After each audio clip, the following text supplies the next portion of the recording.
Drama की starting में हम यहाँ पर देखते तो भटके हुए राही को, जिनमें से एक हमारा मेन लीड फूशन होता है एंड वो अपने असिस्टेंट के साथ था।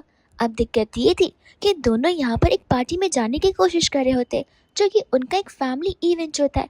लेकिन बार बार वो बार बार उन्हें सेम रास्ते पर लेकर आकर छोड़ रहा था। असिस्टेंट कहने लग जाता कि ऐसा लग रहा है जैसे हम किसी भूल भुलैया में फंस गए हैं। अब फूशन को भी नहीं समझ आ रहा था, बिकॉज उनका मैप्स भी एक टाइम बाद वॉक करना बंद कर चुका था। अब वो लोग ये सोचने लग जाते कि अब आखिर वो लोग जाए तो जाए, बट कौन से रास्ते से जाए, बिकॉज वो लोग इन दी एंड इसी रास्ते पर आकर एंटर हो जाते। बट तब अचानक से यहाँ पर उन्हें किसी की आवाज़ सुनाई देने लगती है, एक ऐसे बच्चे की जो कि यहाँ पर सैड था कि आखिर उसे कोई अबंडन कैसे कर सकता है। लेकिन असिस्टेंट जैसे ही ऊपर दिखता है, कोई तो नीचे गिर रहा था, तो वो चिल्लाना शुरू कर देता है एंड फूशन यहाँ पर इस बेबी को कैच कर लेता है। वो सबसे पहले तो चेक करता है कि रियल बेबी है या फिर फेक बेबी है, और वो रियल बेबी होता है, जो कि इतनी ऊंचाई से गिरने के बाद भी उससे बिल्कुल हार्म नहीं हुआ था। तब तक फूशन को यहाँ पर कॉल आ जाता है, जहाँ पर उसके फैमिली मेम्बर्स उससे पूछ रहे थे कि वो कहाँ पर पहुँचा है, क्योंकि यहाँ पर सभी लोग सिर्फ उसी का इंतज़ार कर रहे होते हैं ताकि यहाँ पर वो लोग उस इवेंट की शुरुआत कर सके। फूशन कहता है कि मैं बस पहुँच जाऊँगा थोड़ी देर में। अब बच्चे को रास्ते पर इतनी रात को अकेले छोड़कर जाना ठीक बात नहीं है, इसलिए वो भी बच्चों को लेकर यहाँ पर कार में बैठ जाता है। एंड तब यहाँ पर एक मिरेकल होता है, जहाँ पर असिस्टेंट बता रहा था कि मुझे रास्ता भी साफ साफ नजर आ रहा है और साथ साथ यहाँ पर नेविगेशन भी वर्क कर रहा है। फूशन को यहाँ पर डाउट होता है कि व्हाट इफ यहाँ पर इस बेबी की वजह से सब कुछ हो जाओ, लेकिन फिर वो सोचते कि नहीं नहीं, एक बच्चा इन चीज़ों को कैसे क्लियर कर सकता है। हो सकता है कि शायद से यहाँ पर वेदर कंडीशन ही खराब हो, जिसके बाद यहाँ पर वो लोग जाने लग जाते हैं। एंड जब तक यहाँ पर फूशन अपने घर पर पहुँचता है, तब तक सभी गेस्ट जा चुके थे। ग्रैंडपा से आकर यहाँ पर वो माफ़ी मांगने लग जाता है देरी से आने के लिए। ग्रैंडपा कहते हैं कि कोई बात नहीं, हमने उस इवेंट को पोस्टपोन कर दिया, तो मैं ज़रूर यहाँ पर कोई मुसीबत आन पड़ी होगी। वो बताने लग जाता है, लेकिन ग्रैंडपा को तो कुछ समझ नहीं आता। लेकिन वो उनसे पूछने लग जाता है कि आखिर ये बच्चा कौन है तुम्हारी गोद में। वो कहता है कि अब से ये हमारा है। ये सुनकर ग्रैंडपा तो यहाँ पर स्ट्रांगली डिनाई कर दिए थे कि देखो, हम किसी ऐरे गैरे के बच्चे को हमारे घर पर लाकर नहीं रख सकते। और तभी यहाँ पर जैसे वो उठने वाले थे, उनके हाथ में पेन होना शुरू हो जाता है। वो तो ढंग से खड़े भी नहीं हो पा रहे थे।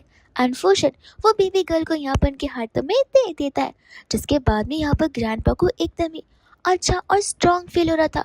वो कहने लग जाते कि न जाने क्यों, जैसे मैंने इस बच्ची को पकड़ा, वैसे ऐसा लग रहा है कि जैसे मेरे अंदर की बॉडी एकदम यंग हो गई हो और मैं अच्छे से सांस भी ले पा रहा हूँ। मेरे दिल का दर्द भी जा चुका है। दूसरे यहाँ पर ग्रैंडपा फूशन को बता रहे होते डेज़ी के बारे में, जिसे यहाँ पर वो लोग माउंटेन साइड से लेकर आए हैं। तो ग्रैंडपा यहाँ पर उसे पूछ रहे थे कि देखो, अब डेज़ी यहाँ पर थोड़ी सी अपनी स्टडीज़ को हायर बेसिस पर लेकर जाना चाहती है, जिसके लिए यहाँ पर उसे हमारे साथ रहना पड़ेगा। अब यहाँ से उसका कॉलेज भी नज़दीक होगा, उसे सारी सुविधाएं भी मिल पाएंगी। लेकिन इसके पहले मैं यहाँ पर तुमसे पूछना चाहता हूँ कि क्या तुम कंफर्टेबल हो अगर वो हमारे साथ इस घर पे रहेगी तो। फूशन यहाँ पर तुरंत ही हाँ बोल देता है, बिकॉज वो यहाँ पर डेज़ी को बहुत पहले से जानता है। एंड यहाँ पर डेज़ी का खर्चा पानी, उसके स्कूल के एक्सपेंसेस, इनडायरेक्टली उसका जितना भी एक्सपेंस होता है ये फैमिली उठा रही होती है। तो उसे लगता है कि कोई बात नहीं, हम उसे यहाँ पर घर पर रख सकते हैं अगर वो कंफर्टेबल हो तो।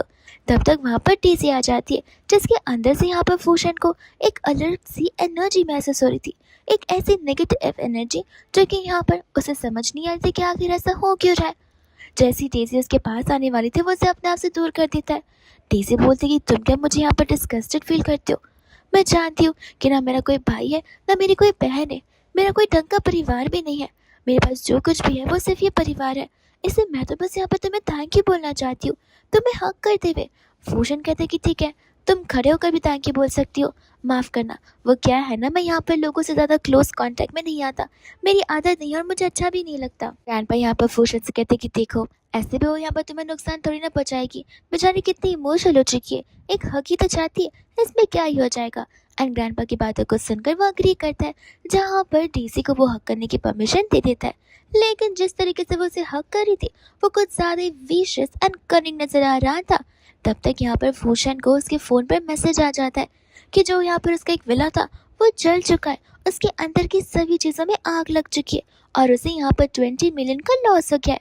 ये देखकर तो हैरान हो जाता है कि अचानक से ये सब कुछ कैसे हो गया। सबसे पहले यहाँ पर वो डेज़ी को अपने आप से दूर करता है। डेज़ी कहती है कि ये क्या, तुम मेरे साथ ऐसा क्यों बिहेव कर रहे हो कि जैसे ये सब कुछ यहाँ पर मेरी वजह से हो जाए। फूशन कहता है कि देखो डेज़ी, मैंने यहाँ पर तुम्हारे पर इल्ज़ाम लगाया भी नहीं है। डेज़ी कहती कि आई नो, पर तुमने जिस हिसाब से मुझे धक्का दिया है, इतने में डेज़ी का ध्यान उस बच्चे पर पड़ जाता है। वो कहने लग जाती कि क्या प्लीज़ मैं इस बच्चे को होल्ड कर सकती हूँ। फुशन नहीं चाहता था बिकॉज यहाँ पर उसे अंदर से डाउट था कि शायद से यहाँ पर डेज़ी एक बैड लक है, लेकिन फिर भी ज़बरदस्ती यहाँ पर बेबी उस बच्चे को गोद में ले लेती है। और उसे लेती उसके मन में यहाँ पर बहुत ही कनिंग थॉट्स आ रहे होते हैं। वो तो कहने लग जाती कि काश काश मैं इस बेबी को यहाँ पर टेरेस से ऊपर से नीचे फेंक सकती। मैं तो देखना चाहती कि यहाँ पर फूशन का रिएक्शन कैसा होगा। तब तक यहाँ पर बेबी अपने आप ही बहुत ही ज़्यादा हाथ पैर मारना शुरू कर देती है। जहाँ पर तो डर के मारे वो बेबी को फेंकने वाली थी, लेकिन ग्रैंडपा यहाँ पर उस बेबी को तुरंत ही पकड़ लेते और गुस्से में आ जाते हैं कि आखिर कोई बच्चे को ऐसे कैसे गिरा सकता है, कोई इतना गैर जिम्मेदार कैसे हो सकता है। और ये देखकर यहाँ पर डेज़ी शॉक हो जाती है कि ये क्या। शुरुआत से यहाँ पर ये परिवार वाले तो मेरी बात सुनते हुए आ रहे थे, आज इनमें से कोई भी मुझ पे इंटरेस्ट भी नहीं ले रहा है। यहाँ पर उसे डाउट होने लग जाता है कि व्हाट इफ ये सब कुछ उस बेबी की वजह से हो रहा हो। तो जिससे यहाँ पर डेज़ी कहती कि माफ करना, मेरा ऐसा कोई इंटेंशन नहीं था बेबी को हर्ट करने का। अब आप लोगों को तो पता ही है कि शुरुआत से यहाँ पर मेरे पास ना मॉम है ना डैड है, ना कोई छोटा या बड़ा भाई बहन है जिन्होंने मुझे यहाँ पर सब कुछ सिखाया हो। अगर मुझे पता होता कि एक बेबी को हैंडल कैसे किया जाता है तो मैं ऐसा कभी नहीं करती। प्लीज़ मुझे भरोसा कीजिए। ग्रैंडपा कहते कि ठीक है, जो हो गया हम उसे गलती मानकर भुला सकते। अब तुम यहाँ पर ज़्यादा ओवरथिंक मत करो और टेंशन मत लो। तब यहाँ पर डेज़ी खुश हो जाती है एंड फिर हमें यहाँ पर पता चलता है कि डेज़ी यहाँ पर काले जादू का इस्तेमाल करिए ताकि यहाँ पर वो परिवार के सभी पॉजिटिव एनर्जी को एब्जॉर्ब कर कर उन्हें नेगेटिविटी दे सके। यानी कि यहाँ पर वो अपना लक उन पर ट्रांसफ़र कर सके और उनका लक अपने आप पर, ताकि वह रिच हो जाए। एंड ऑलमोस्ट उसने यहाँ पर बहुत सारी चीज़ें ऑलरेडी कर दी है, जिसमें से वन ऑफ द थिंग हमने अभी अभी देखी, जो कि यहाँ पर उस घर का जलना और 20 मिलियन का लॉस होना है।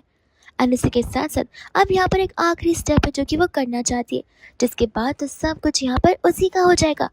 वही जैसे यहाँ पर वो ग्रैंडपा के सामने नील डाउन करती है और उनसे रिक्वेस्ट करने लग जाती है कि देखिए, आप लोगों ने मेरा इतने सालों से ख्याल रखा है, मैं चाहती हूँ कि मैं आपकी ग्रैंड डॉटर बनकर यहाँ पर आपको वो सब कुछ लौटाऊँ।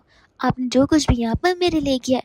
ग्रैंडपा को यहाँ पर समझ नहीं आता कि आखिर वो क्या बोले एंड इतने में ज़ोर ज़ोर से बेबी का रोना शुरू हो जाता है, जहाँ पर फूशन का ग्रैंडपा का अटेंशन बेबी पर चला जाता है। और ये चीज़ यहाँ पर डेज़ी से देखी नहीं जाती। डेज़ी कहती कि मैं जानती हूँ वो बेबी आपके लिए कितना इंपॉर्टेंट है, लेकिन आप लोग भी मेरे लिए उतना ही इंपॉर्टेंट है।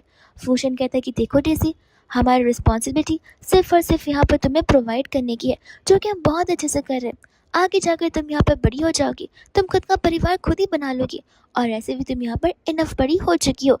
ये सुनकर तो यहाँ पर डेज़ी रोना शुरू कर देती है, लेकिन दोनों का ध्यान यहाँ पर बच्चों में होता है, तो वो तो इस बेचारे बच्चे के साथ भी कंपटीशन करना शुरू कर देती है, जोर जोर से रोने का।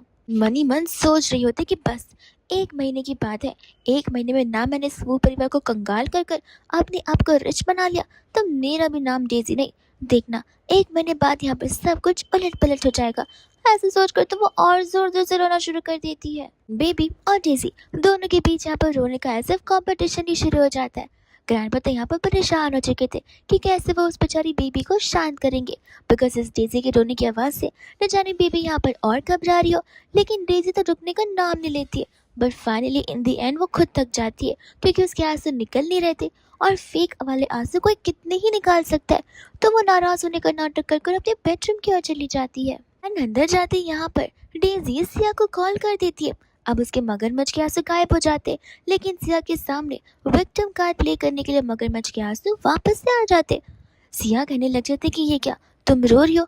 वो बोलती कि नहीं नहीं, मैं रो बिल्कुल नहीं रही हूँ, मुझे तो बस आपकी याद आई, इस सिलसिले से मैंने आपको कॉल कर दिया। सिया कहते कि देखो, तुम मुझे कह सकते हो अगर कुछ बात है तो, मैं हूँ ना यहाँ पर तुम्हारे लिए। डेज़ी बोलते कि पता नहीं अब मैं कैसे बताऊँ। एक्चुअली यहाँ पर फूशन किसी बच्ची को घर लेकर आ गया, जिस बच्ची को ग्रैंडपा और फूशन दोनों मिलकर बहुत एडोर कर रहे और बहुत ज़्यादा अटेंशन दे रहे। आपको पता है, जब मैंने यहाँ पर इस बच्ची को उठाया तो इस बच्ची ने यहाँ पर मुझे चिल्ला दिया और मुझे मारने की भी कोशिश की। गलती से यहाँ पर मैंने एक्शंस का रिएक्शन कर दिया, जो उसके बाद में ग्रैंडपा फूशन मुझसे बहुत नाराज़ है और मेरे साथ बहुत गुस्से में है। मैं तो यहाँ पर बस उनकी भलाई चाहती हूँ, लेकिन लगता है शायद से मैं यहाँ पर रहना डिजर्व ही नहीं करती हूँ। सिया कहती कि नहीं नहीं डेज़ी, तुम ऐसी बातें मत करो, तुम मेरी बेस्ट फ्रेंड हो एंड तुम्हारे साथ मैं नाइंसाफ़ी होने बिल्कुल नहीं देने सकती। अब तो यहाँ पर डेज़ी खुश हो जाती है कि ऑलमोस्ट उसका काम यहाँ पर हो ही गया, जहाँ पर तुरंत ही सिया दौड़ कर वहाँ पर आती है और अपने भाई से बोलने लगती है कि आखिर मैं ये सब कुछ क्या सुन रही हूँ। आखिर आप कौन सी बच्ची को यहाँ पर घर पर लेकर आ गए हो जिसके ओरिजिन के बारे में हम में से किसी को कुछ पता भी नहीं है। ये बच्ची यहाँ पर बाहर की मेंबर है और हमारी डेज़ी हमारे घर की मेंबर जैसी है। बचपन से वो हमारे साथ रही है, लेकिन आज आप यहाँ पर इस बच्चे की वजह से उसे एक आउटसाइडर की तरह ट्रीट कर रही है। देखिए, मैं बता देना चाहती हूँ कि ऐरी गहरी बच्ची यहाँ पर नहीं रह सकती। और ऐसे भी हमने कोई धर्मशाला नहीं खोल रखा है जो कि कहीं से भी बच्चा दिख गया उठा के उसे घर पे रख दिया और उसे पालना पोसना शुरू कर दिया। यहाँ पर भूषण सिया से बोलता है कि एक सेकंड, तुम्हें क्या यहाँ पर डेज़ी ने कॉल कर ऐसा बोला है कि इस छोटी सी बच्ची ने, जो कि अभी तक वॉक भी नहीं कर पाती, कुछ बोल भी नहीं पाती, उसे बुली किया है? तो तुम सबसे ज्यादा रिडिक्यूलस इंसान के साथ हो। तुम ऐसी बातों पर बिलीव भी कैसे कर सकती हो? इतने में यहाँ पर वो बेबी बोलना शुरू करती है अपनी मन की बातें कि वाह, ये लेडी तो बहुत ही ज्यादा प्रिटी है, लेकिन अब इन्हें क्या पता कि इनकी बेस्ट फ्रेंड यहाँ पर इनका फायदा उठा रही है। सिया को यहाँ पर कुछ समझ ही नहीं आ रहा था कि आखिर उसे सुनाई किसकी आवाज़ दे रही है। तो वो यहाँ पर कहते कि भैया, आपको कुछ सुनाई दे रहा है या फिर मैं पागल हो चुकी हूँ। अब यहाँ पर भूषण उसे बता रहा होता है कि ये बेबी की इनर वॉइस है। ये जानकर तो यहाँ पर सबसे पहले सिया को तो बिलीव हो नहीं रहा था।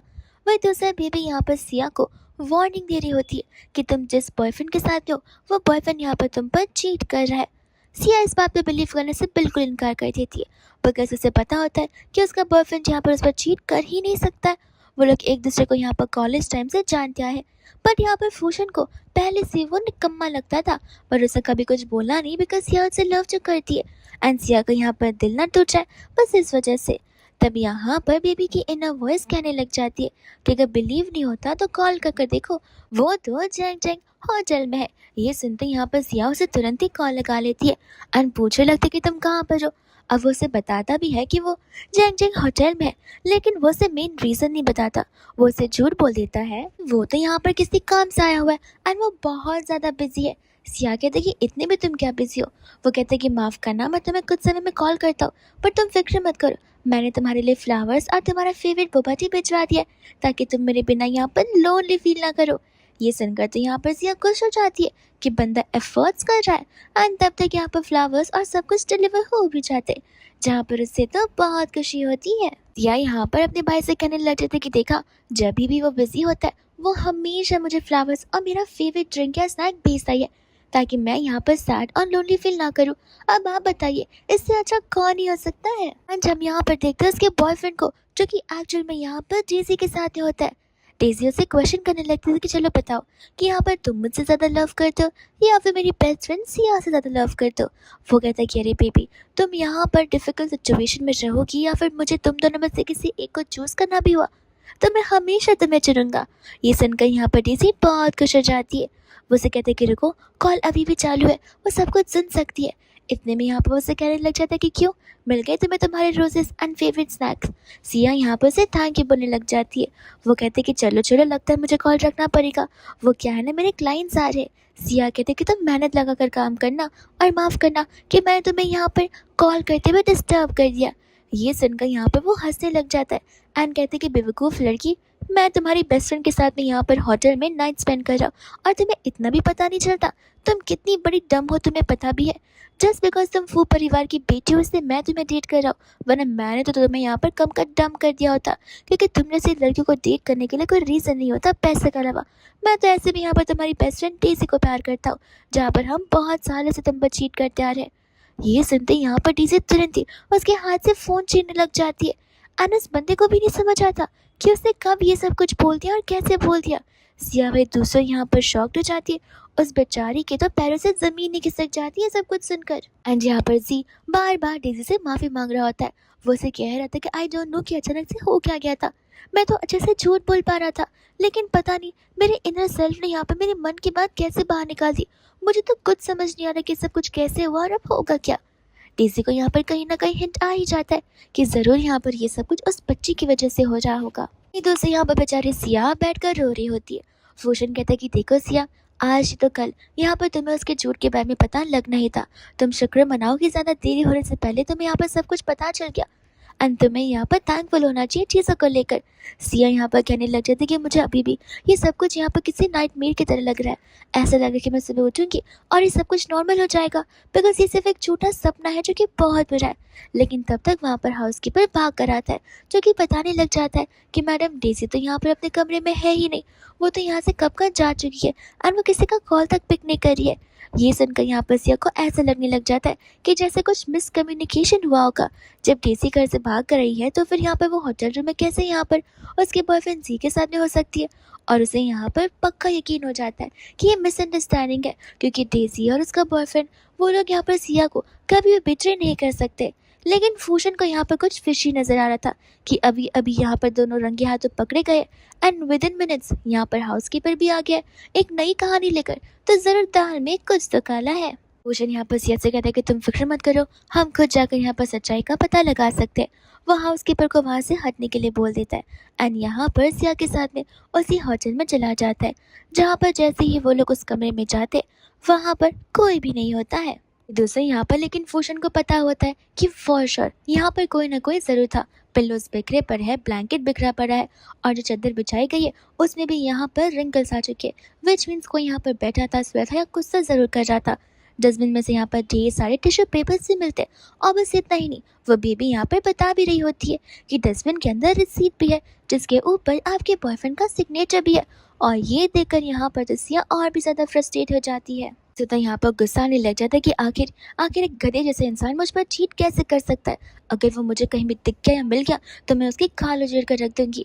यहाँ पर फूशन सिया को शांत करवा रहा होता है। वो उसे कहता है कि देखो, गुस्सा कर कर यहाँ पर कुछ मतलब नहीं है, ऐसे भी यहाँ पर वो तुम्हारी एनर्जी और तुम्हें डिजर्व बिल्कुल भी नहीं करता, इसलिए यहाँ पर तुम उसके ऊपर अपना और वक्त ज़ाया मत करो। सिया कहती क्या ही नो भैया कि मुझे क्या करना है, मुझे यहाँ पर उसके मुंह तक नहीं लगना है, लेकिन जो कुछ भी उसने मेरे साथ किया उस चीज़ के लिए मैं उसे कभी माफ़ नहीं कर सकती।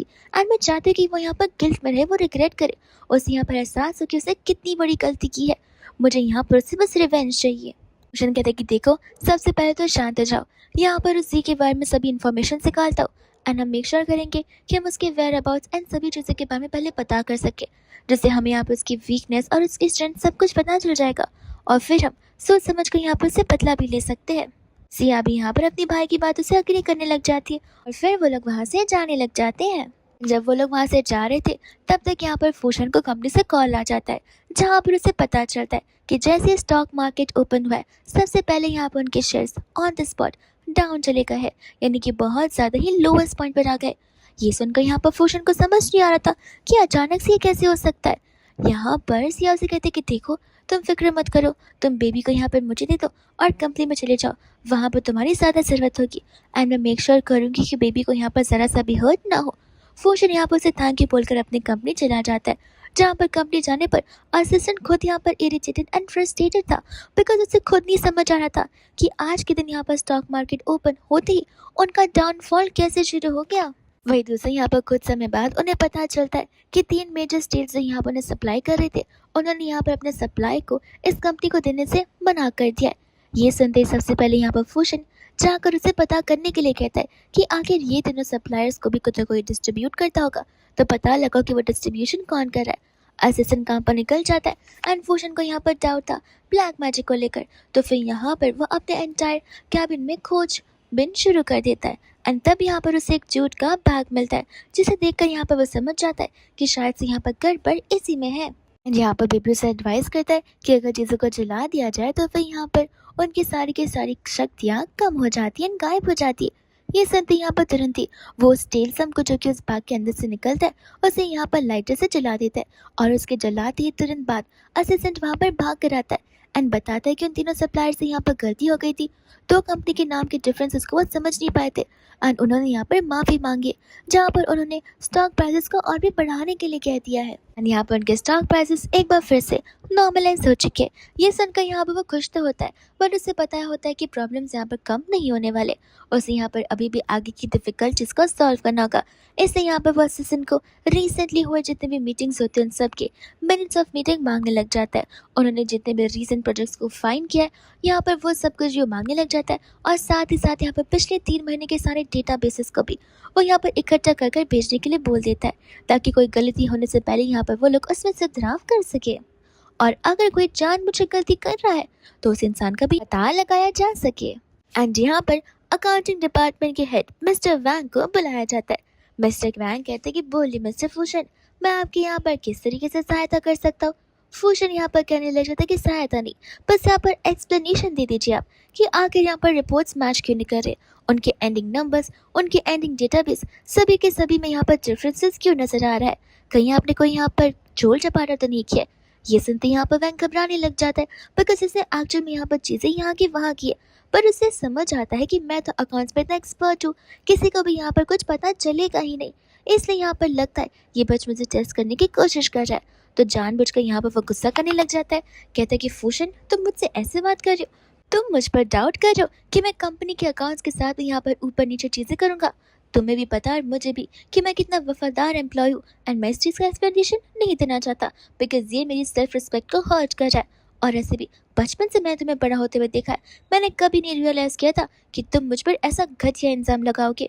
फूशन कहता है कोई बात नहीं, अगर आपने नहीं किया है तो लगता है शायद से हमें यहाँ पर पुलिस को बुलाना पड़ेगा, सभी एम्प्लॉयज़ के फ़ोन को बंद करवाना पड़ेगा और बाद में पुलिस खुद यहाँ पे पता लगा लेगी कि आखिर किसने सब कुछ किया है। ये सुनते ये इतना तो वो समझ जाता है कि पुलिस आएंगे तो एक्सपर्ट्स भी आएंगे और इससे तो यहाँ पर एकदम क्विकली पता चल जाएगा कि आखिर किसने ये सब कुछ किया है। तो वो तुरंत यहाँ पर नील डाउन कर कर माफ़ी मांगने लग जाता है, कहने लग जाता है कि प्लीज़ प्लीज़ मुझे माफ़ कर दीजिए, मुझसे बस एक बार गलती हुई है। मैंने इस गलती के बाद में यहाँ पर अपने आप से वादा किया कि मैं आइंदा से यहाँ पर ऐसी गलती नहीं दोहराने वाला। और ऐसे भी मैं इतने सालों से यहाँ पर कंपनी में काम कर रहा हूँ, बस थोड़ी सी लालच ने यहाँ पर मुझे बुरा बना दिया था, पर अब मैं एकदम अच्छा पर्सन आपको ज़रूर बन के दिखाऊंगा। फूशन कहते कि नहीं, एक बार जिसने चीट कर लिया वो ज़िंदगी में 100 बार भी चीट कर सकता है, इसमें कोई शक की गुंजाइश बिल्कुल भी नहीं है। इसलिए तुम्हें तो सबसे पहले पुलिस के हवाले किया जाएगा, तुम्हारे पास जितने भी डेटाबेस है वो हम रखेंगे, एंड साथ साथ तुमने जितने भी घपले किए होंगे उसका डबल तुम्हें पेनल्टी पे ज़रूर करना पड़ेगा कंपनी के रूल्स के मुताबिक। जिसके बाद में यहाँ से असिस्टेंट उसे ले जाने लग जाता है एंड वहाँ पर ढेर सारी एड एनर्जीज फॉर्म होते हुए नजर भी आ रही थी। दूसरे बाद में हम यहाँ पर देखते हैं सिया को जो कि गुस्से में बैठी हुई होती है एंड वहाँ पर डेसी कहते हैं कि मैं देख रही हूँ सुबह से तुम्हारा मूड यहाँ पर बहुत खराब है, इसे देखो मैं यहाँ पर अपने हाथों से तुम्हारे लिए तुम्हारा फेवरेट सूप बना कर आई हूँ, तुम इसे पियोगे तो तुम्हें यहाँ पर शांति महसूस होगी। सिया को तब तक यहाँ पर कॉल आ जाता है जहाँ पे वो उस पर्सन से कहते कि उस इंसान ने मेरे साथ बहुत बुरा किया एंड मैं उसे बिल्कुल नहीं छोड़ने वाली हूँ। ऐसा बोलकर वो कॉल कट कर देती है। डेसी कहती कि देखो सिया, अपना गुस्सा यहाँ पर शांत कर लो, ऐसे भी मुझे बहुत पहले से पता था कि ये तो तुम्हारे लायक था ही नहीं, वो बोंदू सा इंसान तुम्हें कभी डिजर्व नहीं करता था। तो वो उससे बोलने लग जाती कि क्यों, जी ने ऐसा क्या किया। वो उसे कहती कि अरे जी ने तुम पर चीट किया ना, उसे तुम्हें बिट्रे किया है।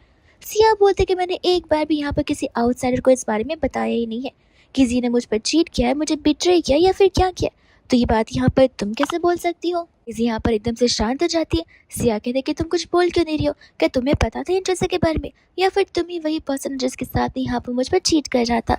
डेजी बोलते कि ये कैसी तुम बातें कर रही हो, मैं तुम्हारी बेस्ट फ्रेंड हूँ, मैं यहाँ पर तुम्हारे साथ आखिर ऐसा क्यों ही करूँगी। देखो मुझे नहीं पता कि आखिर तुम्हारी मुझसे क्या पर्सनल दुश्मनी है, लेकिन तुम्हें यहाँ पर किसी ने मिसकंसेप्ट बताया होगा, और ऐसे भी मैं तो बस यहाँ पर गेस कर रही थी, मुझे क्या पता कि सचमुच यहाँ पर उसे तुम्हारे पर चीट किया है। यहाँ पर तो डेजी को इतना पता चल जाता है कि सिया को शायद से सच्चाई के बारे में सब कुछ पता चल चुका है एंड यहाँ पर वो अपने पावर्स का इस्तेमाल करने लग जाती है। यहाँ पर जी दरवाजे पर आकर जोर जोर से दरवाजा पीटना शुरू कर देता है एंड चिल्ला रहा था कि बाहर आओ बेवकूफ़ लड़की, तुम्हारी हिम्मत कैसे, तुमने तो यहाँ पे मेरा जीना हराम कर दिया, तुमने लोगों को मेरे पीछे लगा दिया, मेरी इंसल्ट कर दिया, मेरी रेपुटेशन डाउन कर दी है, तुम्हारी वजह से मैं यहाँ पर कहीं भी मुंह दिखाने लायक हुई ही नहीं। सिया कहती कि अच्छा, खुद की गलती के लिए मुझे ब्लेम करा, अभी मैं तुम्हें बताती हूँ। जिसके बाद में वो जब जाने लगती है तभी यहाँ पर वो मन ही मन तेजी बोल रही होती कि बहुत अच्छी बात है, अब जाओ जाकर यहाँ पर झगड़ा करो, लड़ो, गाली दो और फिर फिजिकल फाइट करो और फिर देखना कैसे तुम्हारी यहाँ पर डेथ हो जाती है। जिसके बाद में मैं यहाँ पर वो परिवार की इकलौती बेटी बनकर रह जाऊंगी और सब कुछ यहाँ पर मेरे हाथों में आ जाएगा। जैसे यहाँ पर दरवाज़ा खोलती तब तक वहाँ पर फूशन भी आ जाता है एंड यहाँ पर वो उस पर चिल्ला रहा था कि तुम्हारी इतनी हिम्मत कैसे हुई, इससे अच्छा तो है कि तुम यहाँ पर जिंदा ही ना बचो। ऐसा कहकर यहाँ पर वो उसे चाकू से मारने वाला होता है अब एज अ बेस्ट फ्रेंड यहाँ पर डेज़ी बहुत अच्छा काम करती है। वो तो यहाँ पर सिया को धक्का मार देती है ताकि वो चाकू अच्छे से अंदर जाए और वो जिंदा ना बचे। ये सब कुछ यहाँ पर फूशन देख लेता है। जी तो वहाँ से भाग जाता है, लेकिन यहाँ पर फूशन डेज़ी को थप्पड़ मारता है एंड कहता है कि वो तुम्हारी बेस्ट फ्रेंड है और तुमने उसे यहाँ पर मौत के मुंह में डाल दिया। डेज़ी बोलते कि मैंने ऐसा कुछ भी नहीं किया, मेरी बातों पर विश्वास करो। फूशन कहते कि मुंह बंद रखो, मैंने अपनी आंखों से देखा तुमने उसे धक्का मारा है ताकि वो चाकू से लग सके। एंड मैं तुम्हें बता रहा हूँ, अगर मेरी बहन को कुछ भी हुआ तो मैं तुम्हें जिंदा नहीं छोड़ूंगा। ऐसा बोलकर वो सभी यहाँ पर हॉस्पिटल चले जाते हैं। वही दूसरे यहाँ पर डॉक्टर कुछ समय बाद बाहर जाते हैं एंड बताते हैं कि ब्लड लॉस पेशेंट का कुछ ज़्यादा हो चुका है, कुछ सीवियर इंजरीज भी यहाँ पर उन्हें आई हुई है, इसलिए हम यहाँ पर फिलहाल कुछ नहीं बता सकते कि उन्हें बचाया जा सकता है या फिर नहीं। ऐसा बोलकर वो अंदर की ओर वापस चले जाते हैं, जिसे सुनकर यहाँ पर ग्रैंडपा के दिल की धड़कनें तो बहुत तेज हो जाती है। उनसे तो ढंग से खड़ा भी नहीं रहा जा रहा था। एंड तभी यहाँ पर डेज़ी अपना नाटक शुरू कर देती है। वो कहती है ग्रैंडपा मैं समझ सकती हूँ कि आपको कैसा लग रहा होगा, लेकिन आपको हिम्मत नहीं हारनी है। मैं सच में विश करूँ कि काश काश यहाँ पर सिया के बदले मैं उस टेबल पर होती। मुझे बहुत अफसोस है कि मैं उसे नहीं बचा पाई और फूशन को भी यहाँ पर मिसअंडरस्टैंडिंग हो गई है। फूशन कहते कि अपना मुंह बंद रखो, मैं तुम्हें बहुत अच्छे से जानता हूँ। तुम यहाँ पर बातें तो ऐसे कर रही हो जैसे मेरी सिस्टर जिंदा ही नहीं बची है। वो यहाँ पर जिंदा है और वो ठीक भी हो जाएगी। डेज़ी मनी मन यहाँ पर कहने लग जाती है कि वो जिंदा तो नहीं बच पाएगी, ये बात की गारंटी तो मैं दूंगी, बिकॉज अब यहाँ पर सिया के जाने के बाद में सब कुछ मेरा हो जाएगा और फिर मैं यहाँ पर राज करूंगी। डेज़ी कहती कि प्लीज़ प्लीज़ मुझे माफ़ कर दीजिए, मैंने यहाँ पर सचमुच कुछ नहीं किया, सिर्फ और सिर्फ यहाँ पर मिसअंडरस्टैंडिंग हुई है। रानमा कहते कि देखो मुझे फ़िलहाल यहाँ पर इन चीज़ों के बारे में कोई बात नहीं करनी। फ़िलहाल यहाँ पर मेरी प्रायोरिटी लिस्ट में मेरी सिया है, वो बस यहाँ पर ठीक हो जाए, मैं बस इतना ही चाहता हूँ। एंड यहाँ पर वो बेबी कुछ ना कुछ कोशिश कर रही थी, तो फूशन यहाँ पर से पूछ रहा था कि आखिर अब तुम क्या करने का ट्राई कर रही हो। और समय उस बेबी के ग्रेट मास्टर वहाँ पर आ जाते, जो कि बेबी को बता रहे होते कि लाइफ और डेथ ये यहाँ पर ऊपर से लिख कर आता है, जिसमें हम यहाँ पर कुछ नहीं कर सकते और ऐसा करना ठीक नहीं होगा, शायद से हमें कॉन्सिक्वेंसेस को फेस करना पड़ सकता है। लेकिन यहाँ पर वो बेबी गर्ल अपनी पूरी कोशिश कर रही होती है। मास्टर यहाँ पर उसकी सिंसाइटी को देखकर बहुत इमोशनल हो जाते हैं और उसे रोकने लगते हैं, बिकॉज छोटी सी बच्ची यहाँ पर अपने कितने ही पावर्स इस्तेमाल कर लेगी। एंड वो यहाँ पर अपने पावर्स का इस्तेमाल करते हैं, जहाँ पर बुरी शक्तियाँ तुरंत ही वहाँ से भाग जाती है। डॉक्टर फिर यहाँ पर खुशी खुशी बाहर आते हैं एंड अगर बताते हैं कि सचमुच मिरेकल हो गया। ऐसा लगता है कि जैसे यहाँ पर गॉड ने आपके प्रेयर्स को सुन लिया हो। हमारी पेशेंट यहाँ पर कम्प्लीटली फाइन है और बहुत जल्दी तो उसे यहाँ पर डिस्चार्ज मिल सकता है। ये सुनकर यहाँ पर सभी लोग गॉड को थैंक यू बोलना शुरू करते हैं एंड यहाँ पर डेज़ी शॉक्ड रह जाती कि ऐसा कैसे पॉसिबल है, मुझे ये सब कुछ करने में यहाँ पर इतने साल लगे, इतनी मेहनत लग गई और इस बच्चे ने यहाँ पर एक झटके में सब कुछ पलट कर रख दिया। एंड तब यहाँ पर फूशन जो है बेबी को यहाँ पर थैंक यू बोलने लग जाता है, उनकी इतनी बड़ी मदद करने के लिए और उसकी सिस्टर को यहाँ पर सेव करने के लिए। एंड फिर जब बाद में यहाँ पर सिया होश में आती है और समय यहाँ पर फूशन से मिलने के लिए चला जाता है। सिया को उसकी खुद की कंडीशन का अच्छे से भला भांति सब कुछ पता था कि वो कितनी क्रूशियल कंडीशन में थी। एंड फूशन ने भी यहाँ पर उसे बताता है कि वो उस बेबी गर्ल की वजह से यहाँ पर सेफ हो पाई है। सिया कहने लग जाती कि मैं वादा करती हूँ जैसे मैं यहाँ पर ठीक हो जाऊंगी वैसे मैं सबसे पहले टेंपल में जाकर यहाँ पर इस बेबी गर्ल के लिए प्रे करूंगी। लेकिन जी का क्या हुआ? तब फूशन यहाँ पर से बताता है कि पुलिस ने ऑलरेडी उसे गिरफ्तार कर दिया है एंड जहाँ पर वो अपनी सजाएं काट रहा होगा। तब तक वहाँ पर एंट्री डेज़ी की हो जाती है। फूशन यहाँ पर से कहते कि तुम यहाँ क्या कर रही हो, तुम्हें वहाँ से चले जाना चाहिए। एंड जैसे ही यहाँ पर सिया डेज़ी को देखते उसे तो यहाँ पर बहुत गुस्सा आ जाता है। वो डेज़ी को वहाँ से जाने के लिए कह देती है। डेज़ी बोलती है कि ये तुम कैसी बातें कर रही हो, मैं तुम्हारी बेस्ट फ्रेंड हूँ और तुम मुझे अपने आप को देखने से मना कर रही हो। सिया बोलती कि नाटक करना बंद करो, तुम्हें अच्छे से पता था कि जी के हाथ में चाकू है एंड तुमने जानबूझकर मुझे यहाँ पर धक्का दिया है ताकि एज पर मुझे यहाँ पर वो चीज़ें लग जाए। इसी बोलते कि देखो मैं तुमसे कह रही हूँ कि तुमने गलत देखा होगा, तुमसे मिसअंडरस्टैंडिंग हुई होगी। मैं तो यहाँ पर तुम्हारी जान बचाना चाहती थी, मैं तुम्हें वापस खींचना चाहती थी पीछे, लेकिन तुम आगे कैसे चली गई वो बात तुम्हें ही पता है सिया, तुम मुझ पर इल्जाम नहीं लगा सकती। सिया बोलते कि चुप करो, मुझे अच्छे से पता है कि तुम लोगों को कितना अच्छे से मैनिपुलेट कर सकती हो, बातें यहाँ की वहाँ घुमा सकती हो।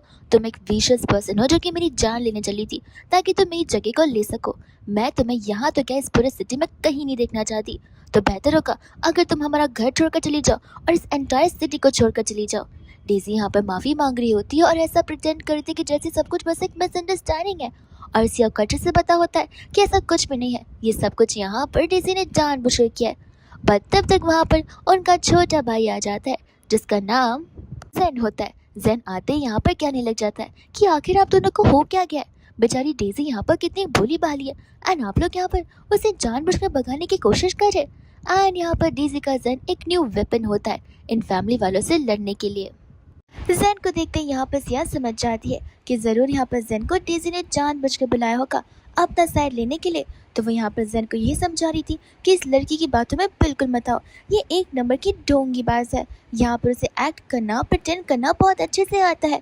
डेजी जेन से कहते कि नहीं प्लीज़ तुम मुझ पर भरोसा करो, मैं आखिर यहाँ पर अपनी बेस्ट फ्रेंड को क्यों हर्ट करूँगी, एक ऐसी बेस्ट फ्रेंड जिसके साथ मैं शुरुआत से रही हूँ। यहाँ पर फूशन को और सिया को दोनों को मिसअंडरस्टैंडिंग हुई है मुझे लेकर। ये बात सुनते ही यहाँ पर जेन सोच पड़ जाता है कि आखिर ऐसा क्या हुआ होगा कि बड़े भैया और बड़ी दीदी दोनों यहाँ पर उसके अगेंस्ट ही जा रहे हैं। डेजी कहती कि तुम क्या सोच रहे हो। वो कहते कि कुछ नहीं डेजी, तुम फिक्र मत करो, मैं यहाँ पर तुम पर पूरा भरोसा करता हूँ, तुम्हें टेंशन लेने की कोई ज़रूरत नहीं है। अगर कोई तुम्हें एक्सेप्ट नहीं कर रहा तो तुम्हें उनके पास जाकर भीख मांगने की कोई भी ज़रूरत नहीं है। सिया यहाँ पर उसे बोलने लग जाती है कि ये कैसी बातें तुम कर रहे हो, मैं यहाँ पर इस हालत में हूँ एंड तुम डेजी पर भरोसा कर रहे हो, मेरे पर क्या बीत रही है तुम्हें ये बात पता भी है। जेन कहता है कि देखो तुम लोग अगर डेजी का ख्याल नहीं रख सकते तो मैं डेजी को लेकर जा रहा हूँ। तो वो सभी यहाँ पर उसे क्वेश्चन करने लगते कि वो डेजी को लेकर कहाँ लेके जाएगा, वापस अपने घर पर जेन कहते कि नहीं, मैंने बाहर यहाँ पर एक प्लेस को रेंट आउट किया है जहाँ पर मैं डेजी के साथ रहना पसंद करूँगा। बेटर होगा अगर वो मेरे साथ रहेगी तो न जाने यहाँ पर तुम दोनों के साथ रहकर उसके सर पर कौन सा खतरा मंडराता रहेगा। मन ही मन यहाँ पर डेजी सोच रही होती है कि अब फूशन और सिया तो उसे अपने घर पर वापस आने नहीं देंगे, इसलिए बेहतर होगा अगर वह जेन के साथ में रहकर उसके लक को सक इन कर अपना लक बना ले। उसके बाद यहाँ से वो जाने लग जाती है, लेकिन यहाँ पे बेचारी सिया के कहने पर भी उसका खुद का भाई जेन रुकता तक नहीं है। फूशन को यहाँ पर पता होता है कि मॉम डैड की डेथ के बाद में यहाँ पर जेन कितना ज़्यादा जिद्दी बन चुका है, इसलिए तो उस घर पर यहाँ पर फूशन और सिया एक साथ में रहते, लेकिन जेन यहाँ पर अलग से रहना प्रेफर करता है। वो यहाँ पर कभी किसी के सामने ज़्यादा ओपन अप होता ही नहीं है, चीज़ों को शेयर करता नहीं है और हमेशा अकेले में ही रहता है और अकेले यहाँ पर चीज़ों को हैंडल करने की कोशिश करता है। सिया यहाँ पर कहने लग जाती कि मुझे तो अब यहाँ पर जेन को लेकर फिक्र हो रही है। अब तो यहाँ पर डीसी को पता चल गया होगा कि हमें उसके बारे में सब कुछ पता है, उससे हमें कुछ नहीं मिल सकता, लेकिन यहाँ पर क्या पता वो अब जेन के पीछे पड़ जाए एंड यहाँ पर कुछ भी हो सकता है। भूषण कहता है कि तुम फिक्र मत करो, मैं यहाँ पर मेक श्योर करूंगा कि मैं गार्ड्स को भेज दूँ ताकि वो यहाँ पर जेन पर स्पेशली नजर रख सके। एंड रही बात उस डीसी की, तो मैंने यहाँ पर इन्वेस्टिगेशन करना शुरू कर दिया। मैं बस यहाँ पर उसकी हिस्ट्री जानना चाहता और पता करना चाहता हूँ कि क्या पहले कभी यहाँ पर किसी क्राइम में इन्वॉल्व थी, एंड अगर थी तो हमारे लिए बेहतर है, हम यहाँ पर उसे अपने आप से हमेशा हमेशा के लिए दूर कर सकते हैं। या बोलते कि देखो अब यहाँ पर बेबी और तुम कितना ज़्यादा थक गए रहोगे, बेहतर होगा अगर जाकर बेबी को तुम आराम दे दोगे। तो ऐसे भी हमें मेक श्योर करना है कि हम इस बेबी गर्ल का यहाँ पर स्पेशल ध्यान रखें, बिकॉज इससे हमारी लाइफ में आकर हमारी किस्मत कम्प्लीटली बदल दी है। एंड हम यहाँ पर देखते हैं फूशन को, जो कि घर जाने के बदले जेन के घर पर आ चुका था, बिकॉज बेबी ने यहाँ पर उसे जेन के घर पर आने के लिए जो कहा था। अब फूशन को समझ नहीं आया था कि आधी रात को यहाँ पर आखिर घर पर उस बेबी ने उसे घर पर क्यों बुलाया होगा। तो फिर यहाँ पर बेबी उसे बता रही होती है कि थर्ड ब्रदर यानी कि जेन यहाँ पर एकदम फैबुलस किड है, वो बहुत इनोसेंट है, वो लोगों की बस मदद करना जानता है, लेकिन लोगों की मदद करते करते वो ये भूल जाता है कि लोग ऐसे भी एग्जिस्ट करते हैं जो कि इसका फ़ायदा उठा लेते हैं उसके इनोसेंस का। वही दूसरे यहाँ पर वो उसे बता रही होती है कि किस तरीके से यहाँ पर डेजी जो है वो उसे हिप्नोटाइज करने वाली है, तो फिर उसे यहाँ पर उस नेकलेस को तोड़ देना चाहिए। तो वो उस नेकलेस को ढूंढता है एंड यही सोचता है कि आखिर ये नेकलेस से वो उसे हिप्नोटाइज कैसे कर सकती है। जब वो नेकलेस को यहाँ पर शेक करता है तो उस पेंडेंट में से यहाँ पर बेल जैसी आवाज़ आ रही थी, और जब वो उसे गुस्से में ज़मीन पर पटकता है तो वो यहाँ पर एक बेल में बदल जाता है। जैसे यहाँ पर वो उस बेल को ठाकुर से रिंग करता है, तब तक यहाँ पर लाइट ऑन करते हुए जेन आ जाता है, जो कि कहता है कि बोलिए सर, मैं आपकी क्या मदद कर सकता हूँ। इससे यहाँ पर फूशन को समझ आता है कि बेल रिंग करने पर यहाँ पर वो हिप्नोटाइज हो जाता है। अब यहाँ पर वो उस बेबी से पूछता है कि आखिर उसे यहाँ पर इस हिप्नोटिसिस से बाहर कैसे निकाला जा सकता है। उस समय कहते यहाँ पर वो बेबी गर्ल उस पावर का इस्तेमाल कर देती है, जिससे यहाँ पर जेन उस हिप्नोटिस से बाहर आ जाता है। एंड यहाँ पर वो जैसे अपने भाई को उस बेबी के साथ देखता है, वो उस बेबी को देखकर और खुश हो जाता है कि यहाँ पर वो उसकी बातें समझ पा रहा हो। वो उसे यहाँ पर गोद ले लेता है, पूछने लग जाता है कि क्या तुम मेरे साथ यहाँ पर आर्ट एग्जीबिशन में चलोगी। ये सुनकर फूशन यहाँ पर जेन से क्वेश्चन करता है कि ये क्या, तुम्हें तो यहाँ पर पब्लिकली जाना पसंद नहीं था, तो तुम आर्ट एग्जीबिशन में कैसे जा रहे हो, वहाँ तो ढेर सारे लोग होंगे, बहुत क्राउड हो जाएगा वो एरिया। एंड तब यहाँ पर जेन फूशन को बता रहा था कि वो तो यहाँ पर ऑनलाइन ऑक्शन अरेंज करने वाला है, जिसमें यहाँ पर वो अपनी पेंटिंग्स को ऑनलाइन सेल करेगा और इन सब में जितनी भी पैसे वो अर्न करेगा वो एंटायरली यहाँ पर उन बच्चों को जाने वाला है जो कि माउंटेन साइड में यहाँ पर पढ़ना चाहते हैं। एंड यहाँ पर उनके डेली एक्सपेंसेस के लिए सब कुछ जाएगा। ये सुनकर तो फूशन यहाँ पर बहुत खुश हो जाता है एंड जेन पर बहुत प्राउड फील करता है कि वो कितना अच्छा काम कर रहा है, इसलिए यहाँ पर वो खुद भी कंट्रीब्यूट करने के लिए रेडी हो जाता है। यहाँ पर जेन उसे बता रहा था कि सब कुछ यहाँ पर वो सिर्फ और सिर्फ डेज़ी की वजह से कर रहा है। वो नहीं चाहता कि कोई भी यहाँ पर डेज़ी की तरह हमेशा अकेला रह जाए। फूशन से कहता है कि देखो, तुम्हें डेज़ी के बारे में चीज़ें नहीं पता है, हमें उसके बारे में नहीं बात करनी चाहिए। जेन कहते कि नहीं, दुनिया में सभी यहाँ पर डेज़ी के अगेंस्ट क्यों ना चली जाए। मुझे यहाँ पर पता है कि डेज़ी कितनी इनोसेंट है। एक तो उसके माँ बाप नहीं, बेचारी इतने सालों से अकेली है, उसे सिर्फ यहाँ पर एक प्यार चाहिए और कुछ भी नहीं, जिसके लिए आप दोनों यहाँ पर उसके अगेंस्ट जा रहे हो। फूशन कहते कि देखो, मैं तुमसे कह रहा हूँ ना कि जैसे वो दिखती इनोसेंट है वैसी वो है भी नहीं, वो सिर्फ नाटक करना जानती है। लेकिन ठीक है, अगर तुम्हें बिलीव नहीं हो रहा तो फिर एक काम करते हैं, मैं जैसा बोलूँगा तुम वैसा करो, फिर आज रात को तो यहाँ पर तुम्हें पता चल ही जाएगा कि आखिर वो किस तरीके से तुम्हें कंट्रोल करना जानती है।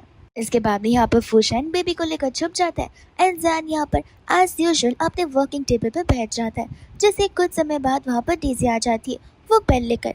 एंड इस बेल को यहाँ पर फूशन नस्ल ने बदल दिया होता है, जिस वजह से यहाँ पर जेन के ऊपर उस बेल का असर बिल्कुल नहीं पड़ रहा था।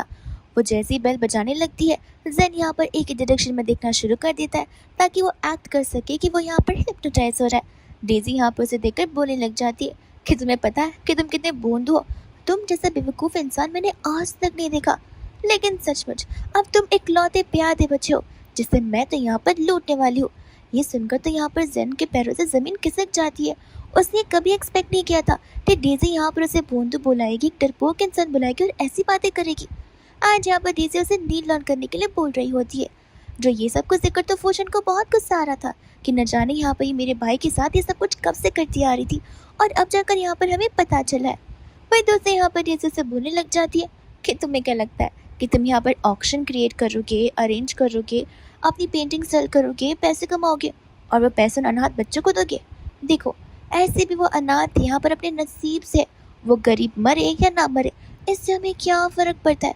मुझे ऐसे भी यहाँ पर बच्चे तो बिल्कुल नहीं पसंद। वो गरीब बच्चे तो यहाँ पर पैसे डिजर्व करते नहीं है, इसलिए बेहतर होगा जो ऑक्शन का डोनेशन अमाउंट का अकाउंट है वो अकाउंट यहाँ पर मेरे नाम पर ट्रांसफ़र करा दो। जितने पैसे होंगे वो सब कुछ मेरे पास में आएंगे और हाँ, मैं सब कुछ तुम्हारे लिए तो कर रही हूँ। देखो, पैसे अगर मेरे पास होंगे तो मैंने संभाल कर रख सकती हूँ। और ऐसे भी भूलो मत, पेंटिंग करने के लिए मैंने यहाँ पर तुम्हें मोटिवेट किया था, जिससे तुम यहाँ पर पैसे कमा रहे हो। और ऐसे भी अगर तुम्हें पेंटिंग नहीं आती तो तुम्हें तो यहाँ पर मैं ज़िंदगी में भाव नहीं देती। बट कोई बात नहीं, तुम भी मेरे आखिरी ऑप्शन बचे हो, जिससे मैं यहाँ पर अपना सब कुछ हासिल कर रहूँगी। आज तुम्हें और कल यहाँ पर पूरे परिवार को। ऐसा बोलकर वो साइकोपैथ के जैसे हंसकर वहाँ से चली जाती है। उसके जाने के बाद वहाँ पर फूशन आ जाता है। बेचारे जेन से तो ढंग से खड़ा भी नहीं हुआ जा रहा था, वो इतना ज़्यादा शॉक्ड हो गया था डेज़ी के साइड को लेकर। फूशन कहती कि अब तो समझ आ गया होगा कि आखिर मैं और सिया यहाँ पर तुम्हें इतना क्यों रोक टोक रहे थे। जेन कहता है कि मुझे अभी भी ये सब कुछ यहाँ पर एक नाइटमेयर की तरह लग रहा है। वो लड़की जो कि मुझे यहाँ पर मोटिवेट करती थी, मुझे बिल्कुल नहीं पता था कि वो मेरा इस्तेमाल करने के लिए मुझे मोटिवेट करिए, मुझे लूटने के लिए मोटिवेट करिए। अगर मुझे इसके बारे में बहुत पहले से ही पता होता तो मैं इसे बिल्कुल नहीं छोड़ता। फूशन कहता है कि सब कुछ सोच कर मतलब नहीं है, हमें यहाँ पर प्लान के अकॉर्डिंग वर्क करना पड़ेगा। तुम फिक्र मत करो, यहाँ पर हम उसे उसके स्टैंडर्ड्स दिखा कर रहेंगे और उसे उसके किए की सज़ा ज़रूर देख कर रहेंगे। एंड बाद में यहाँ पर नेक्स्ट डे वो ऑनलाइन ऑक्शन की शुरुआत कर देता है, जहाँ पर वो लाइव पर अपनी एक एक पेंटिंग को यहाँ पर सभी को दिखा रहा होता है, उसे एक्सप्लेन कर रहा होता है, उसके पीछे की मीनिंग को बता रहा होता है एंड साथ साथ उसका प्राइस बता रहा होता है। डेज़ी आराम से यहाँ पर बैठी हुई थी कि लाइफ के एंड में वो यहाँ पर अपना बैंक अकाउंट चेक करेगी और यहाँ पर बहुत खुश हो जाएगी। लाइफ यहाँ पर एंड तो हो जाता है, बट डेज़ी का बैंक अकाउंट अभी भी यहाँ पर खाली का खाली था। उसे समझ ही नहीं आता कि उसके अकाउंट में पैसे कैसे नहीं आए। तो फिर वो यहाँ पर जेन को रोकती है और उसे पूछने वाली थी, पर जेन तब तक उसे वहाँ पर रोडली गुस्से में देखकर चला जाता है, जिससे यहाँ पर डेज़ी को इतना तो समझ जाता है कि शायद से अब यहाँ पर इस बेल का असर बहुत ज़्यादा कम हो रहा है या फिर ये बेल ढंग से काम ही नहीं कर रही है। और इस चीज़ के लिए उसे यहाँ पर कोई अल्टरनेटिव ढूंढना तो पड़ेगा ही। वहीं दूसरे बार पर यहाँ पर आधी रात हो जाती है एंड उस समय यहाँ पर डेज़ी आ जाती है उस बेबी को किडनैप करने के लिए। और यहाँ पर फूशन को अंदर ही अंदर एहसास होने लग जाता है। वो तुरंत ही जाकर यहाँ पर चेक करता है तो बेबी अपनी जगह पर नहीं होती। वहाँ पर डेज़ी ने एक नोट छोड़ी हुई थी जिसके अंदर उसने कहा था कि 100 मिलियन रेडी कर लो इन कैश या फिर मेरे बैंक अकाउंट में ट्रांसफ़र कर दो। उसके बाद में यहाँ पर तुम्हें तुम्हारी बच्ची मिलेगी, और हाँ, अगर पुलिस को कंप्लेंट करने की कोशिश की तो बच्ची भी नहीं मिलेगी, और साथ साथ यहाँ पर तुम्हारा फैमिली भी हमेशा के लिए बर्बाद हो जाएगा। अब यहाँ पर फूशन टेंशन में आ जाता है कि आखिर वो करेगा क्या। तो वो सबसे पहले अपना असिस्टेंट को इन्फॉर्म करता है, लेकिन तब तक यहाँ पर उसे भी कल की वॉइस सुनाई देने लग जाती है, जहाँ पर वो उसे कहते कि नहीं, आपको आने की तो ज़रूरत नहीं है, आप बस जहाँ मैं बताती हूँ वहाँ पर आकर चुपके से सब कुछ रिकॉर्ड कर लेना, जिससे यहाँ पर डेज़ी की सच्चाई सभी के सामने बाहर आ जाएगी। फूशन कहते कि नहीं, मुझे कुछ रिकॉर्ड नहीं करना, मेरी फर्स्ट प्रायोरिटी, मेरी फर्स्ट सेफ्टी लिस्ट में तुम हो, मुझे तुम्हें बचाना है और मैं यही काम करूँगा सबसे पहले। वो बेबी कहती कह रही है, आप चिंता मत कीजिए, आपको तो पता ही है कि मैं कितनी ज़्यादा सुपर स्ट्रांग हूँ, मुझे कुछ नहीं होगा, आप बस वैसा कीजिए जैसा मैं आपको बताती हूँ। मेरे दोस्तम यहाँ पर देखकर डेज़ी को, जो कि सचमुच पागल हो चुकी थी, वो कहने लग जाए कि तुम्हें तो तुम्हारे मॉम डैड के एग्जिस्टेंस के बारे में कुछ पता नहीं होगा, और तुम यहाँ पर आ गई मेरी ज़िंदगी ख़राब करने के लिए। लेकिन फिक्र मत करो, मैं तुम्हें ऐसे ठिकाने लगाऊंगी जहाँ पर किसी को कुछ पता भी नहीं चलेगा। ऐसे कहकर वो उसके पास आने वाली थी, बट यहाँ पर बेबी अपने पावर का इस्तेमाल करती है, जहाँ पर वो बार बार गिरती रहती है, और जैसे तैसे वो बेबी के सर पे उस टिल्सम को लगा देती है। लेकिन बेबी की पावर से इतना स्ट्रांग होती है कि वो टिल्सम गायब हो जाता है, एंड जहाँ पर वो बार बार गिर जा रही थी, ढंग से उठ भी नहीं पा रही थी। अब वो हाथों में यहाँ पर बेसबॉल बैट ले तो लेती है, लेकिन बेबी वहाँ पर माउस ला देती है, जिसे देखते ही यहाँ पर वो सोफा पर चढ़ कर बैठ जाती है एंड चिल्लाना शुरू कर देती है। तब तक वहाँ पर फूशन, जेन और सिया सभी उसके दरवाजे के बाहर खड़े होकर चुपके से उसकी वीडियो निकाल रहे होते हैं, जहाँ पर बस सारा का सारा कन्फेशन कर रही होती है कि किस तरीके से यहाँ पर वो लोगों को फंसाने की हमेशा से कोशिश करती आई है। फिर बाद में यहाँ पर वो लोग अंदर आ जाते हैं, जहाँ पर सिया, जेन और फूशन तीनों मिलकर अपने मन की बातें उसे बताने लग जाते हैं कि उन्हें यहाँ पर कभी ये पता ही नहीं था कि डेज़ी एक ऐसी पर्सन निकलेगी जो कि यहाँ पर उन्हें लूटने चली आई है, उन्हें शुरुआत से यहाँ पर बिट्रे कर रही है। डेज़ी यहाँ पर कहने लग जाती है कि चलो अच्छी बात है, अब जब तुम सभी को ये सब कुछ पता ही है तो मैं अब यहाँ पर और एक्ट नहीं करना चाहूँगी, अब मैं यहाँ पर तुम सभी को अपना रियल सेल्फ बताना चाहूँगी। ऐसे कहकर वो बेबी को हाथ में उठा लेती है। सभी यहाँ पर डर जाते हैं कि कहीं यहाँ पर वो उस बेबी को हार्म ना कर दे, एंड जब वो उसे फेंकने वाली थी तब तक उसे यहाँ पर बेबी की आवाज़ सुनाई देने लग जाती है, जिससे वो खुद यहाँ पर डरने लगती है।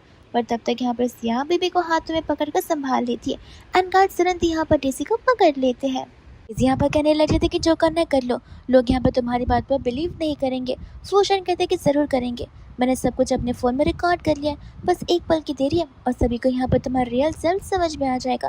तब तक गुस्से में भी वहाँ पर ग्रैंडपा आ जाते हैं, लेकिन यहाँ पर डेज़ी ने यहाँ पर ग्रैंडपा को अपने वश में कर लिया होता है, और इसे तोड़ पाना यहाँ पर बहुत ज़्यादा मुश्किल था उस बेबी के लिए भी।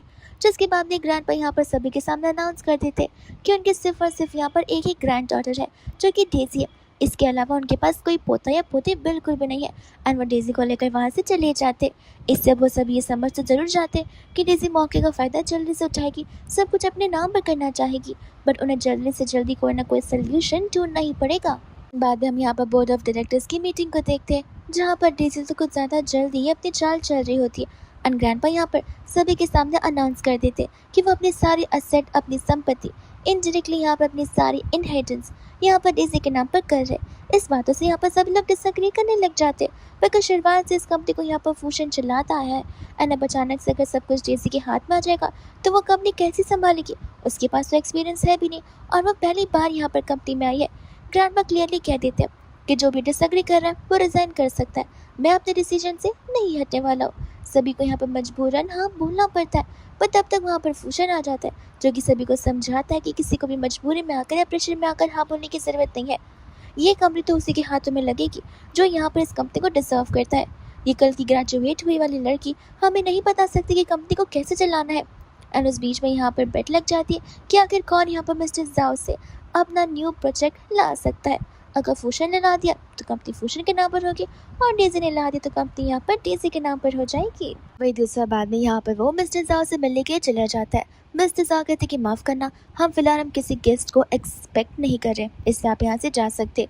वो कहते कि देखिए, मैं जानता हूँ आप और आपकी वाइफ यहाँ पर फ्यूचर में बेबी करना चाहते हैं, लेकिन आप इन चीज़ों से स्ट्रगल कर रहे हैं। मैं बस यहाँ पर कुछ सिलसिले में आपसे बात करने आया हूँ। एंड ये सुनकर यहाँ पर मिस्टर जाओ उसे अंदर आने की परमिशन दे देते। अब मिस्टर जाओ को ये बात पता नहीं होती कि आखिर ये बात यहाँ पर फूशन को किसने बताई है, एंड ऑफ कोर्स ये बातें बेबी गर्ल ने बताई होती है। तब यहाँ पर उनसे कहता है कि आप फिक्र मत कीजिए, एंड यहाँ पर वो उनसे अपनी बेबी गर्ल को इंट्रोड्यूस करवाता है, जहाँ पर आंटी उस बच्चे को देखकर बहुत इमोशनल हो जाते हैं, फूशन से परमिशन मांगती है उसे यहाँ पर गोद में रहने की। और आंटी की आंखें तो यहाँ पर भरी आती है, तो वो तुरंत ही उस बेबी को फूशन को लौटा देती है। एंड यहाँ पर बस ये कहती है कि काश मेरी भी ऐसी छोटी सी बेटी होती तो मेरी लाइफ कितनी ज़्यादा अच्छी होती, हम एक परिवार बना सकते थे। एंड तब यहाँ पर अचानक से आंटी को वॉमिट फील होने लग जाता है।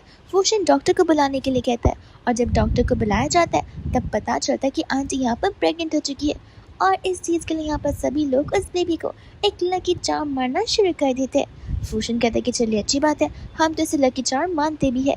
वही दूसरे यहाँ पर वो उस कंपनी के प्रोजेक्ट के बारे में उनसे बात भी करता है, जहाँ पर मिस्टर ज़ा कहते हैं कि देखो तुम्हें यहाँ पर ये प्रोजेक्ट या जो भी प्रोजेक्ट चाहिए तुम बस आकर मुझे ऑर्डर दो, वो सब प्रोजेक्ट तुम्हारे नाम होगा। एंड यहाँ पर वो प्रोजेक्ट उसके नाम पर कर देते हैं। नेक्स्ट से यहाँ पर जिस कंपनी में होती है जहाँ पर उसने सोच लिया था कि फूशन को प्रोजेक्ट मिला नहीं है, विच मीन्स कंपनी की ओनरशिप यहाँ पर मेरे हाथों में आएगी। लेकिन तब तक फूशन आकर यहाँ पर सभी को उनके प्रोजेक्ट का कॉन्ट्रैक्ट दिखाने लग जाता है, जिसे देखते यहाँ पर डेज़ी इल्ज़ाम लगाने लगती है कि नहीं ये फेक भी हो सकता है, व्हाट इफ ये सब कुछ जानबूझकर झूठ कर रहा होता। लेकिन फूशन मिस्टर जाओ को तक कॉल लगाकर सारी बातें कंफर्म करवाता है, जिससे सभी को पता चल जाता है कि फूशन को एक्चुअल में ये प्रोजेक्ट मिला है। एंड फिर बाद में यहाँ पर सभी उसकी तारीफ करने लग जाते हैं, जिस वजह से डेज़ी को वहाँ से जाना पड़ता ही है। और दूसरे यहाँ पर तीनों जन चले जाते हैं ग्रैंडपा से मिलने के लिए। एंड तब तक यहाँ पर बेबी के ग्रेट मास्टर भी वहाँ पर आ जाते हैं, जो कि जंगलों से कूद कर आए हुए थे। एंड तब यहाँ पर उन्हें बता रहे होते कि इस हिप्नोटिस्ट को तोड़ने के लिए हम यहाँ पर उन्हें एक ऐसी इमोशनल चीज़ दिखानी होगी जिससे वो लड़कर यहाँ पर अपने सेल्फ में खुद बाहर आ सके। अब उनके सामने यहाँ पर उनकी सबसे फेवरेट तस्वीर रख दी जाती है, जहाँ पर जैसी चीज़ आती है वो कहते कि तुम सबके सब निकम्मे हो। तुम्हें क्या लगता है कि ये सब कुछ यहाँ पर करने से सारी की सारी चीज़ें यहाँ पर बदल जाएगी? ऐसा तो बिल्कुल भी नहीं होने वाला है। रुको, मैं अभी तुम सभी को सबक सिखाती हूँ। ऐसा बोलकर वो ग्रैंडपा को ऑर्डर्स देती है कि इन सभी पेंटिंग्स को यहाँ पर डिस्ट्रॉय कर दो। ग्रैंडपा अपनी स्टिक से यहाँ पर अपनी फेवरेट पेंटिंग को डिस्ट्रॉय करने लग जाते हैं। ये देख तो कर तो यहाँ पर सिया खुद रोने लग जाती है। लेकिन यहाँ पर एक ऐसी पेंटिंग होती है जिसे देखकर ग्रैंडपा अपने रियल सेल्फ में वापस आ जाते हैं। एंड ये पेंटिंग यहाँ पर उस समय की थी जिस समय यहाँ पर वो अपनी वाइफ से मिले थे, यानी कि अपनी गर्लफ्रेंड, अपनी फ्यूचर वाइफ से, जो कि फिलहाल अब इस दुनिया में नहीं है। एंड ये पेंटिंग यहाँ पर उनकी वाइफ ने उनके लिए बनाया होता है, जब उन्होंने यहाँ पर डेट करने एक दूसरे को शुरू किया था। ये दूसरा बात में यहाँ पर वो ग्रैंडपा से भी फाइट बैक करने की कोशिश करती है, जिस वजह से तो यहाँ पर उसके मुंह से ब्लड भी निकलना शुरू हो जाते हैं और उसे समझ आ जाता है कि उसका जादू यहाँ पर काम नहीं कर रहा है। तब तक यहाँ पर वो बेबी भी अपने जादू का पूरा इस्तेमाल करती है। एंड टाइम पर यहाँ पर पुलिस आ जाती है। सभी एविडेंसेस वो लोग यहाँ पर सबमिट कर देते। पुलिस डेज़ी को वहाँ से ले चली जाती है, पर फिर भी डेज़ी कह रही थी कि देखना मैं जब वापस आऊँगी तो और खूंखार बनकर वापस आऊँगी। वही दूसरा ग्रैंडपा को वो लोग सारी बातें एक्सप्लेन करने लग जाते। ग्रैंडपा यहाँ पर उस बेबी गर्ल को अपने गोद में लेते और उसे थैंक यू बोलने लग जाते। ये कहते कि हमारे पास हमारा जो सब कुछ है वो हम सब तुम्हारे नाम कर देंगे। तुम हमारे घर पे एक लकी चार्म बनकर आई हो जिसने हम सब की ज़िंदगी को यहाँ पर बचाया हुआ है। एंड सब एक साथ यहाँ पर उसे थैंक यू बोलने लगते हैं। तो बेबी यहाँ पर उन्हें बताने लग जाती है कि मॉम डैड अभी भी जिंदा है, मॉम डैड अभी भी जिंदा है। ऐसा वो कहती रहती है एंड कोई यहाँ पर नहीं समझ पाता। उन सभी को लगता है कि शायद से यहाँ पर वो अपनी मॉम डैड के बारे में बात करी थी, बट नहीं, बेबी यहाँ पर असल में उन तीनों के मॉम डैड की बात कर रही होती है, यानी कि उनके सिंगल मॉम डैड जो कि यहाँ पर कार एक्सीडेंट में गुमशुदा हो चुके थे। उनकी डेथ बॉडी तक नहीं मिल पाई थी और उन्हें गायब हुए यहाँ पर सालों के ऊपर हो चुका है। बट अब यहाँ पर बेबी उन्हें डायरेक्शन बताती है, जिस डायरेक्शन में वो लोग जैसे ही चाहते। हमें यहाँ पर दो बेगर्स नज़र आते हैं जो कि लीव को यहाँ पर सेल कर पैसे कमाया करते हैं। एंड ये देखते यहाँ पर वो लोग अपने मॉम डैड को तुरंत ही पहचान जाते। अंकल आंटी को कुछ भी नहीं याद आ रहा था, वो अपनी याददाश्त खो चुके होते। बट बेबी अपनी पावर्स का इस्तेमाल करती है, जिससे यहाँ पर अंकल आंटी को सब कुछ याद आ जाता है। एंड वो अपने बच्चों को देखकर यहाँ पर बहुत खुश हो जाते हैं। बच्चे भी यहाँ पर खुश हो जाते हैं, उनके मॉम डैड जिंदा है, वो मरे नहीं है। दूसरा बाद में यहाँ पर वो सभी मिलकर घर चले जाते, जहाँ पर ग्रैंडपा जैसे ही अपने बेटे और अपनी डॉटर इन लॉ को देखते, उनके आंखों में तो यहाँ पर आंसू आना शुरू हो जाते। वो रोते रोते यहाँ पर उन्हें वेलकम करते। फिर वो सभी लोग डिसाइड करते कि कल का दिन यहाँ पर वो डेडिकेट करेंगे सिर्फ और सिर्फ यहाँ पर इस बेबी गर्ल के लिए, जहाँ पर वो उसका नाम भी रखेंगे और उसे परिवार में बड़ी प्राउडली यहाँ पर एंटर भी करवाएंगे, साथ साथ लीगली भी उस घर की बेटी बनाएंगे। सभी के सभी यहाँ पर ड्रेसअप होते हैं, घर सजा होता है, सब अपनी तरफ से यहाँ पर अपना अपना गिफ्ट लाए थे।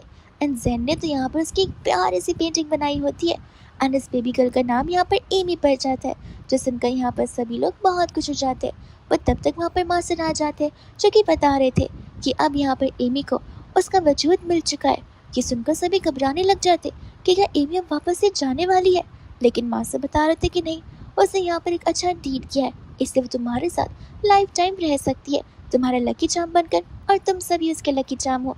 ऐसे कहकर वो चले जाते हैं, जहाँ पर सभी के फेस पर सिर्फ खुशियाँ और खुशियाँ ही होती है। एंड फिर इसी के साथ ये ड्रामा यहीं पर ऐसे ही हैप्पीली एंड हो जाता है।